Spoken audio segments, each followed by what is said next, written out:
যে আবার আরেকদিকে 2025 যে মুসলমানের ঈমানকে ধ্বংস করার জন্য কিছু ব্যক্তি কিছু মানুষ উঠে পড়ে লেগেছে। আবার তার মধ্যে আবার কিছু আছে আবার নামধারী কিছু পীরজাদা আছে, পীরজাদা বলে দাবি করে।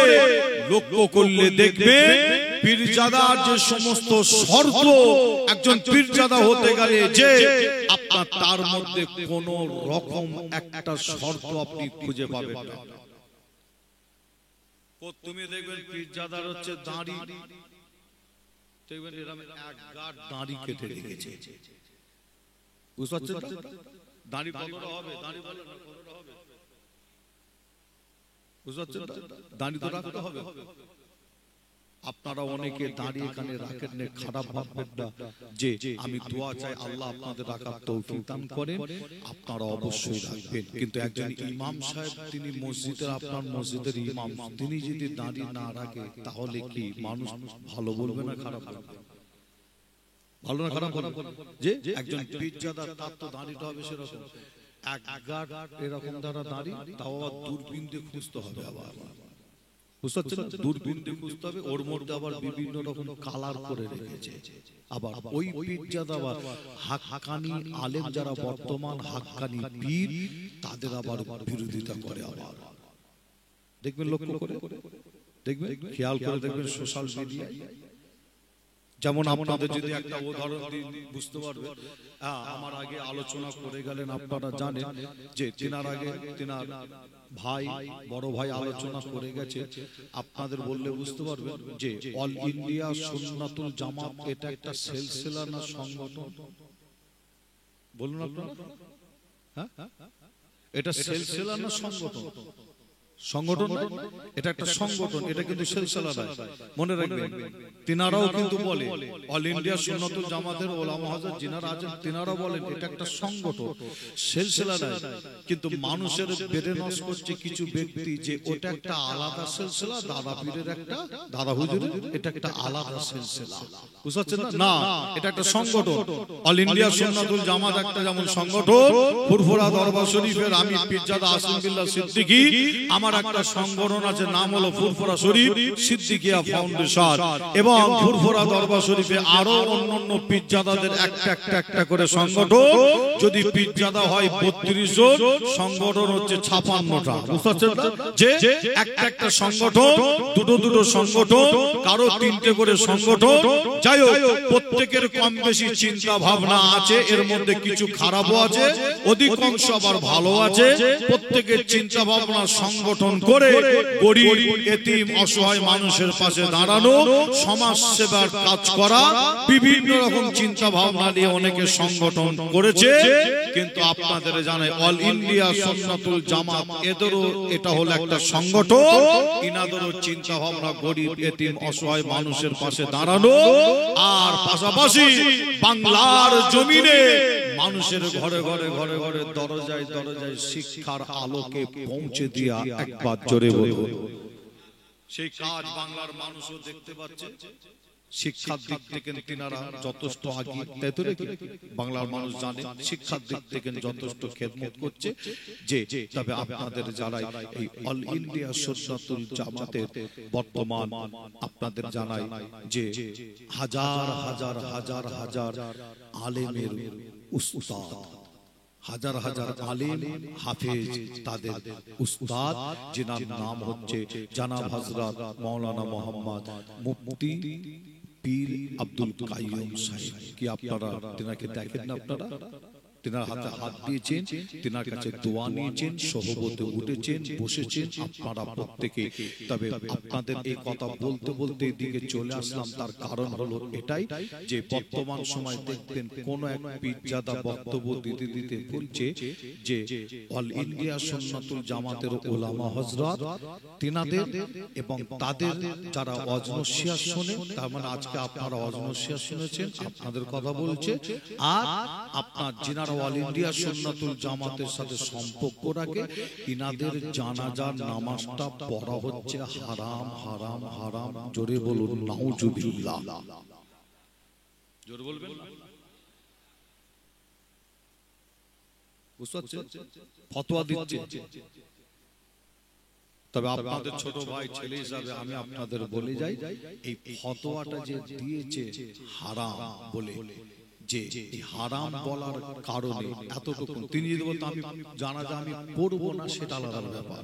যখনই ফতোয়া দিয়েছে হারাম, আপনাদের জানায় মুফতি সাহেবদের কাছে গিয়ে আপনারা ফতোয়া নিয়ে নেবেন। এই কথাটা বলার কারণে ওই পীরজাদা তার নিজের ঈমানটাকে হারিয়ে ফেলেছে। ঈমান কিন্তু তারা নাই, কলেমা পড়ে তাকে আবার মুসলমান অর্থাৎ ঈমান আনতে হবে। কেন? যে একজন ব্যক্তি দাঁড়িয়ে মদ খাচ্ছে, আপনি গিয়ে তাকে বলছেন এই জানিস না মদ খাওয়া হারাম, ওই ব্যক্তি আপনার প্রশ্নের উত্তর দিচ্ছে, ওই মদখোর আপনার প্রশ্নের উত্তর দিচ্ছে, কি বলছে? কে বলেছে হারাম? আমি মদ খাচ্ছি, হালাল জিনিস খাচ্ছি। কে বলেছে হারাম? বলেন। ফতোয়া আপনারা জেনে নেবেন, ওই মদখোর যখনই বলেছে কে বলেছে হারাম, আমি হালাল খাচ্ছি, ফতোয়া হলো এই হালাল বলার কারণে সঙ্গে সঙ্গে তার ঈমান থাকবে না, ঈমান ধ্বংস হয়ে যাবে। কেন? হারামকে হালাল বলেছে বলে মদখোরের ঈমান নাই, ঈমান হারিয়ে ফেলেছে। ওই মদখোর যদি আপনাকে এই কথাটা বলতো কি আমি মদ খেয়েছি, আমি অন্যায় করেছি, দোষ করেছি, তাহলে কি হতো জানেন? ফতোয়া হচ্ছে তার ঈমান যেত না, ঈমান থাকতো কিন্তু গুনাহগার হতো। মদ খাওয়ার জন্য গুনাহগার হতো, ঈমান যেত না।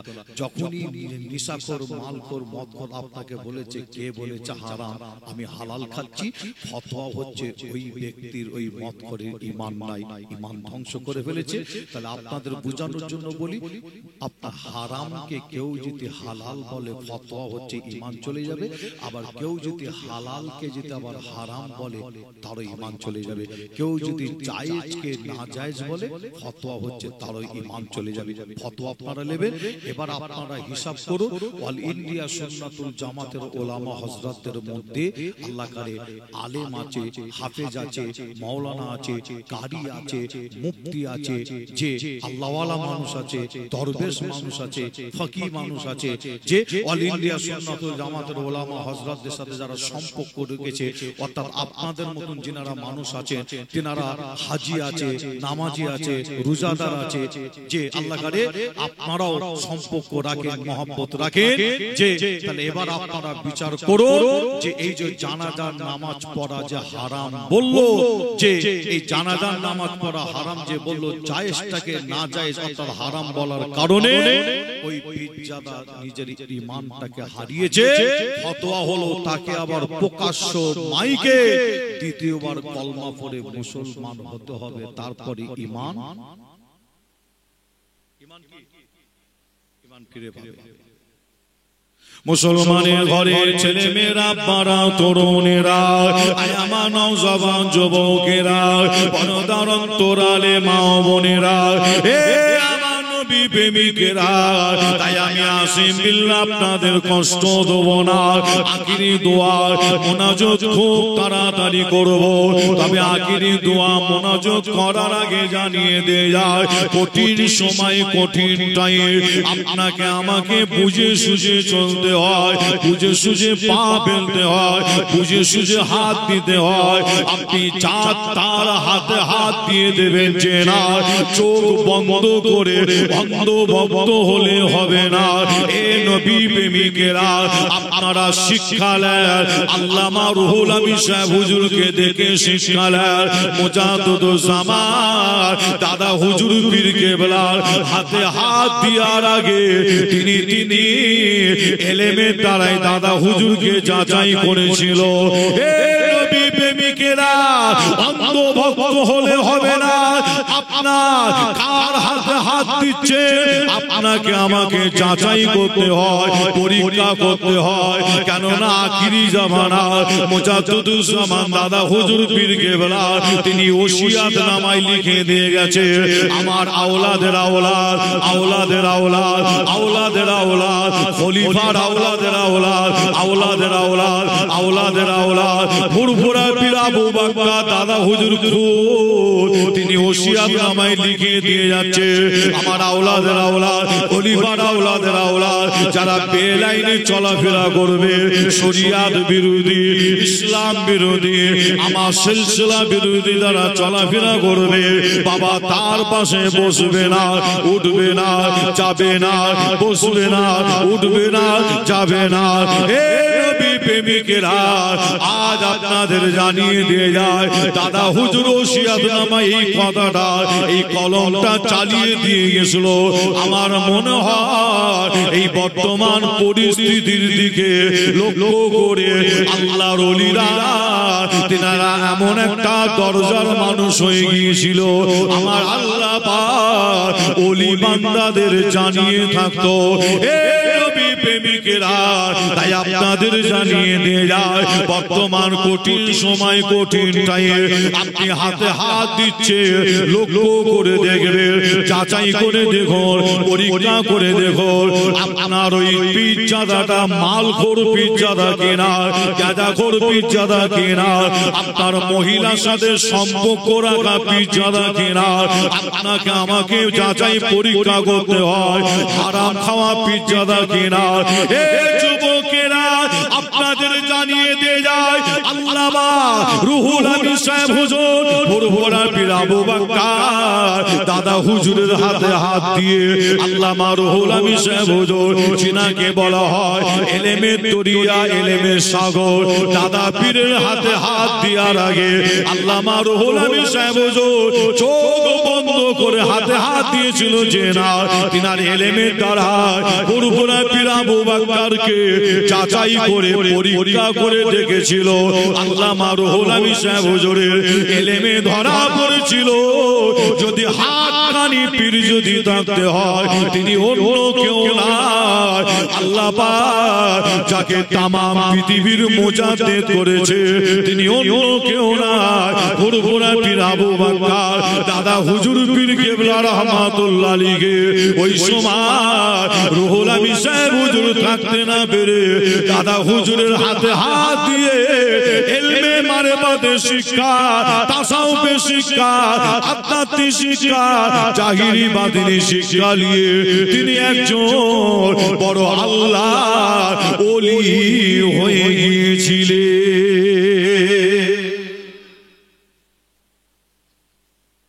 জোরে হবে না অবশ্যই হাক্কানি বেদাতি দুটো আছে হাক্কানিও আছে বেদাতিও আছে যে বাংলাদেশে আবার যত রকমের পীর আবার বাংলাদেশে আবার আছে বুঝতে পারছেন এমন পীর আছে জিকির করতে করতে বাঁশ ধরে উপরে উঠে গেছে দেখেন মোবাইলে দেখবেন বাঁশ ধরে এমন জজবায় হালত শুরু হয়ে গেছে উপরে উঠে গিয়ে ওইখানে উঠেও জিকির করছে আবার আরেকটা ভিডিও দেখছিলাম মোবাইলে এমন জিকির করতে করতে ওখান থেকে লোক উঠে পড়েছে বুঝতে পারছেন উঠে পড়েছে আর যিনি জিকির করাচ্ছে একদম সোজা এসে তার বুকে এসে মাথা মেরে যায় বুঝতে পারছেন মেরে একদম নিঃশ্বাসকে নিয়ে একদম স্টেজের পিছনে চলে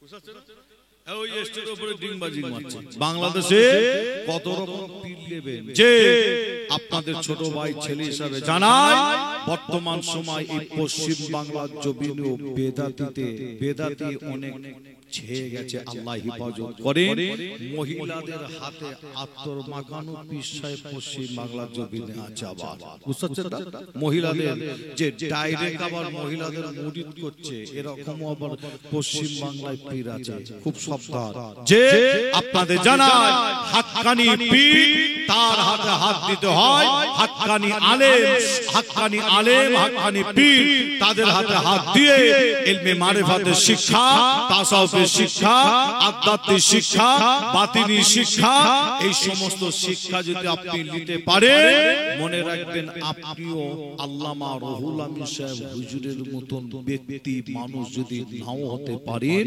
মনে রাখবেন আপনিও কিন্তু আল্লামা রুহুল আমিন সাহেব হুজুরের পাশাপাশি জান্নাতে থাকার ব্যবস্থা আল্লাহ আপনাকে করে দেবে জোরে বলুন আর একটু জোরে হবে না যে খুব সাবধান আল্লাহ হেফাজত করেন তবে আপনাদের ছোট ভাই ছেলে হিসাবে আপনাদের এতটুকু জানাই দুনিয়া হলো দুদিনের দুনিয়া যে কুল্লু মান আলাইহা दो दिन का झोपड़ी কদিনের ঝুপড়ি?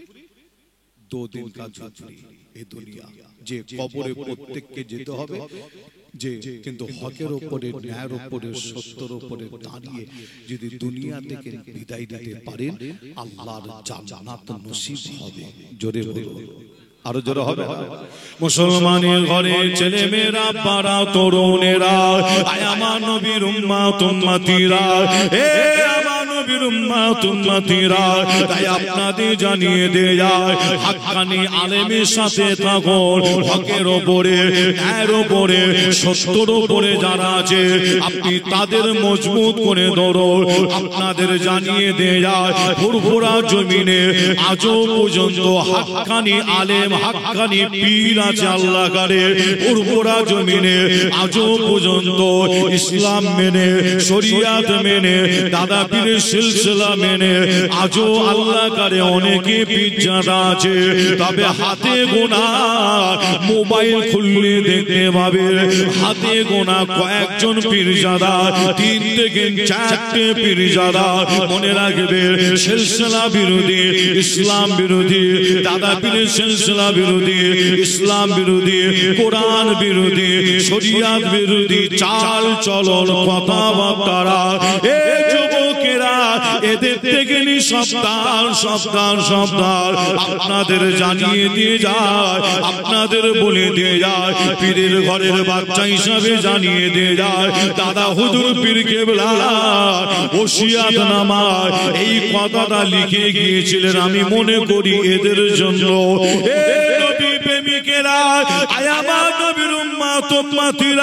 তাই আপনাদের ছোট ভাই ছেলে হিসাবে জানিয়ে দেয়, আপনাকে আমাকে আমার এই নবীর হাদিসটা অবশ্যই মেনে চলতে হয়। আল্লাহ নবী জানালেন, বাদিরু বিল আমাল কাবলা তামুত, তোমাদের মৃত্যু আসার আগে, তোমাদের মওত হওয়ার আগে যত তাড়াতাড়ি পারো ভালো কাজগুলো তাড়াতাড়ি করে করে নাও। আমি আসিম বিল্লাহ একটা ফেরেশতার নাম বলেছিলাম, নামটা হলো হযরত আজরাইল আলাইহিস সালাম। এই আজরাইল ফেরেশতার কাজ হলো, ডিউটিটা কি আপনারা অনেকে বলেছে, মানুষের রূহ কবজ করা, মানুষের জান কবজ করা। এই যুবকেরা, আজরাইল ফেরেশতা আজ এই মাহফিলে এসেছে। আমি পীরজাদা আসিম বিল্লাহ সিদ্দিকী আমার কথা বাদ দেন, আজরাইল ফেরেশতা আপনার জান কবজ করার জন্য এসেছে। আপনি আজরাইল ফেরেশতাকে বলছে, আল্লাহ আমার হায়াত দিয়েছে 60 বছর, 70 বছর, 30 বছর, 40 বছর। এই এতটা হায়াত পাওয়ার পরও আমি নামাজ পড়িনি, নামাজ পড়িনি, নামাজ পড়িনি। আজরাইল ফেরেশতা আপনার জান কবজ করার জন্য এসে গেছে। আপনি বলছেন এত হায়াত পাওয়ার পরও আমি নামাজ পড়িনি, নামাজ পড়িনি। আমি 40টা বছর হায়াত পেয়েছি, নামাজ পড়িনি। 50টা বছর হায়াত পেয়েছি, নামাজ পড়িনি। আপনি আমার নামাজ পড়ার সুযোগ দেন, টাইম দেন, আমাকে একটু সুযোগ টাইম দেন। এবারে খালি আমি নামাজ, নামাজ, নামাজই পড়ে যাব। আপনারা বলেন, আজরাইল ফেরেশতা এই নামাজের কথা শুনে আপনাকে আমাকে সময় দেবে কিনা একটু বলো।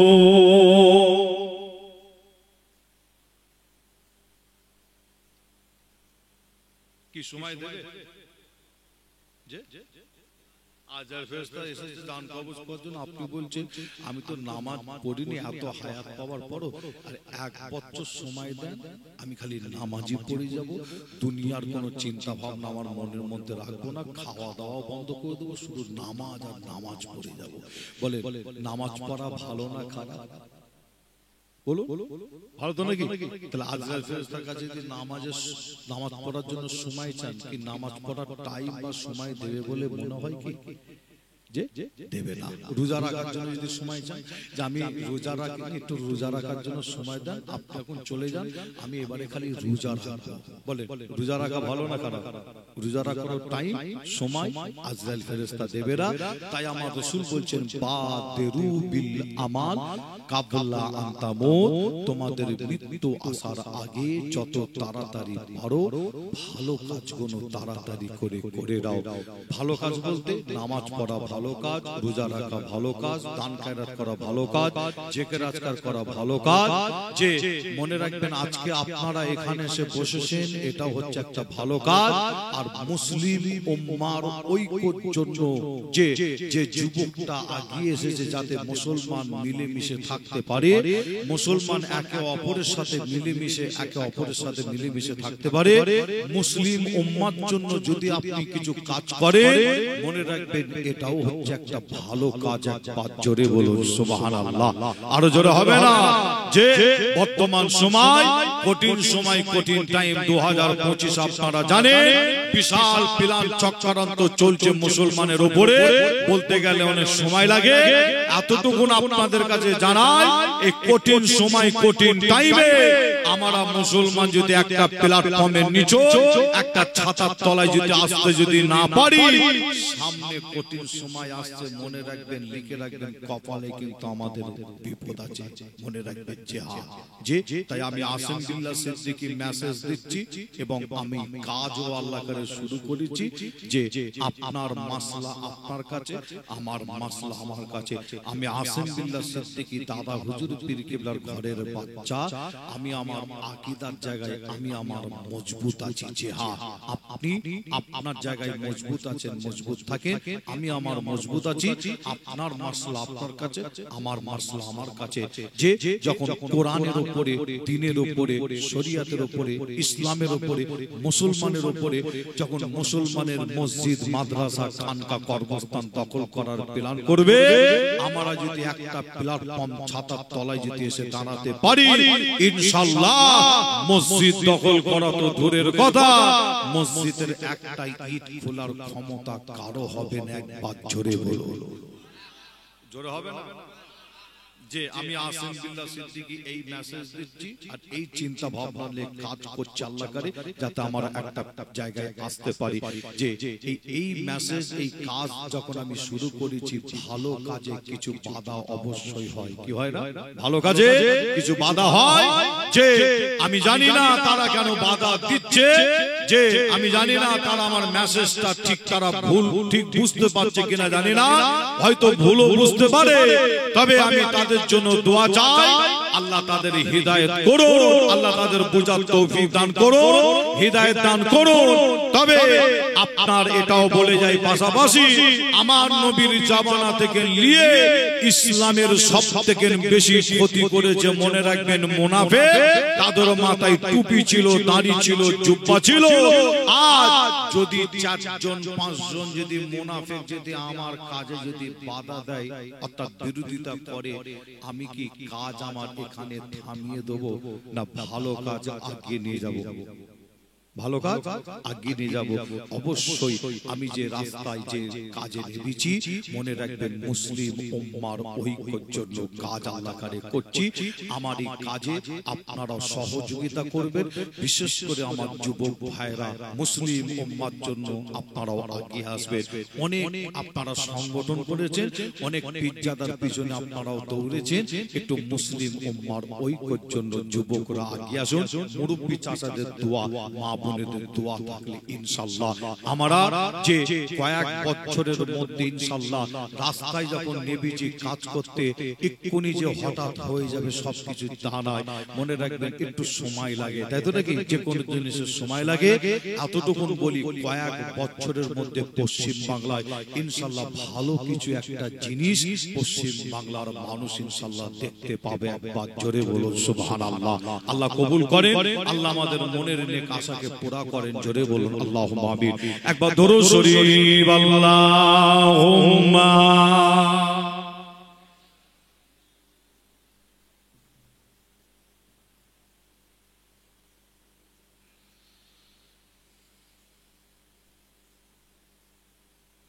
জোছনা ভরা চাঁদিনী রাতে চাঁদিকে যখন দেখি স্বপ্ন লোকে বিবর হয়ে শুধু তোমায় দেখি।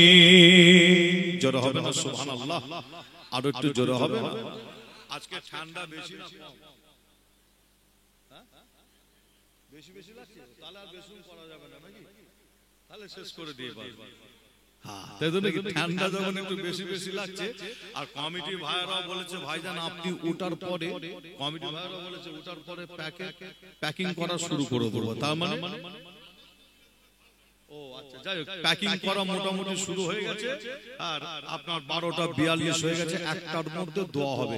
যে আমাকে খুব ভালো লাগলো একটা জিনিস কি জানেন, যে ভালো এই কারণে বললাম যে অবশ্যই জলসা মাহফিল করতে গেলে কালেকশনের প্রয়োজন পড়ে না? কালেকশনের দরকার প্রয়োজন পড়ে, ওটাও আমি খারাপ বলছি না। যে আজকে বহুদিন পরে একটানা আল্লাহ করে জলসা মাহফিল চলছে, বহুদিন পরে এই কমিটি ভাইরাই বললো আমি কি গো কালেকশন আছে নাকি, ওটার আগে একটু জিজ্ঞাসা করি।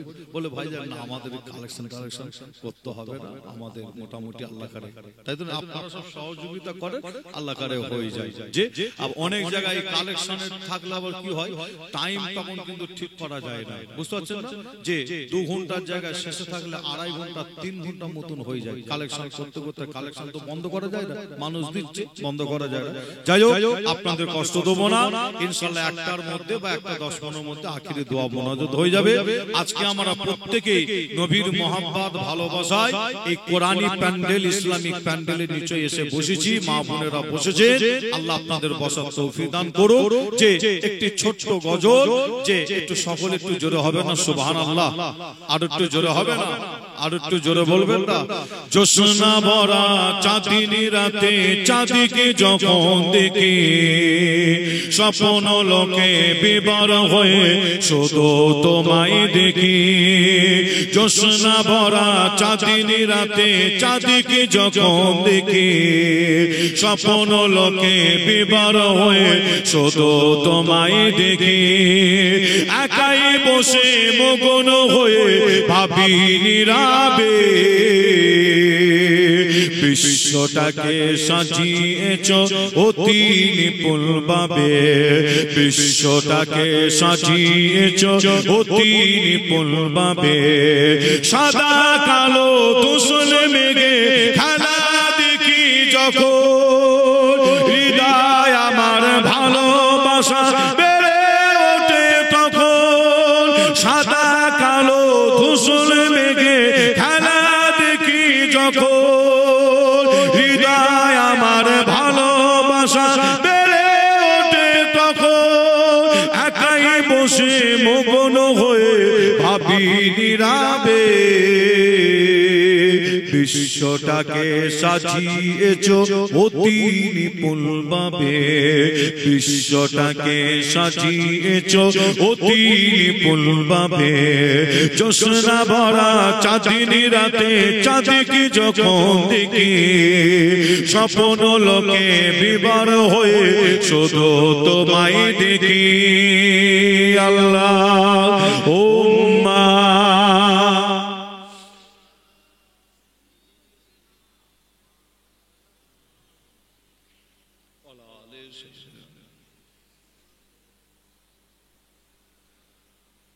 আমার দিনদার ইমানদার নেককার আল্লাহওয়ালা ভাইজানেরা, জওয়ান যুবকেরা, পর্দার অন্তরের আড়ালে অবস্থিত আমার মা ও বোনেরা, আল্লাহ করে আলোচনা আবার ইনশাআল্লাহ হবে। আল্লাহ যেতে আনান ইনশাআল্লাহ। আলোচনা কমপ্লিট করতে পারলাম না, যে আল্লাহ পাক আমাদের সকলকে বেশি বেশি কবরের কাজ, আখিরাতের কাজ, মাহশারের কাজ, কিয়ামতের দিনের কাজ আল্লাহ বেশি বেশি করার তৌফিক দান করেন। জোরে বলুন আল্লাহুম্মা আমিন। আর একটু জোরে বলুন আল্লাহুম্মা আমিন। মনে রাখবেন, মুসলমানের চিন্তা হচ্ছে দুটো, মনে রাখবেন। যে একটা হচ্ছে আমরা প্রত্যেকেই করি, করি, একটা চিন্তা প্রত্যেকেই করি, প্রত্যেকে এখানে যত ভাই চাচা মা বোন আছেন, এমনকি আমি আসিমিল্লাহ করি, প্রত্যেকে কি চিন্তা যে আমার কারবার আছে, কারবারে কতটা লাভ হবে, ব্যবসা আছে, ব্যবসাতে কতটা লাভ হবে। কি অনেকের কারবার না, অনেকের ব্যবসা আছে, অনেকের চাষাবাদ আছে, চাষাবাদে লাভ হবে কতটা, দোকান আছে, দোকানে লাভ হবে কতটা। আমি আপনি চিন্তা করি আমার একটা বাড়ি আছে, দুটো বাড়ি কিনবো, দুটো বাড়ি করবো কিভাবে, আল্লাহ আওলাদ দিয়েছে, দুটো বাড়ি করবো কিভাবে, যে জমিতে ফসল লাগিয়েছি, ফসলের লাভ হবে কতটা। এক কথায় প্রত্যেকেই আমরা কম বেশি চিন্তা করি। আর এই চিন্তাটা, যে এই চিন্তাটা মনে রাখবেন আমার আপনার জন্য জায়েজ, হারাম কিন্তু না, জায়েজ। অবশ্যই আপনি চিন্তা করুন আপনার কারবারে, ব্যবসাতে, বাণিজ্য, চাষে, আবাদে, রুজিতে, রেজেকে কিভাবে কতটা লাভ হবে, অবশ্যই আপনি ভাবেন, চিন্তা করুন। কিন্তু আমি আসিম বিল্লাহ সিদ্দিকী বলে যাব, মুসলমানের পাশাপাশি আরেকটা ভাবনা, আরেকটা চিন্তা যেটা আমরা অনেকে করি না, যেটা হলো কবরের চিন্তা, আখিরাতের চিন্তা, মাহশরের চিন্তা, কিয়ামতের দিনের চিন্তা। আমার আপনার নবী আবার তিনি বলছেন কি, দুনিয়া চিন্তার পাশাপাশি আখিরাতের চিন্তাটা যে ব্যক্তিটা করে, ওই ব্যক্তিটাই হচ্ছে একজন উত্তম ব্যক্তি। জোরে বলো সুবহানাল্লাহ, আরো জোরে হবে। যে দুনিয়ার চিন্তার পাশাপাশি আখিরাতের চিন্তা যে ব্যক্তি করে, আল্লাহ রাসূল বলছে ওই ব্যক্তিটা উত্তম ব্যক্তি। আল্লাহ আমাদের সকলকে বেশি বেশি করে নেক আমল করার তৌফিক দান করেন। জোরে বলুন আল্লাহুম্মা।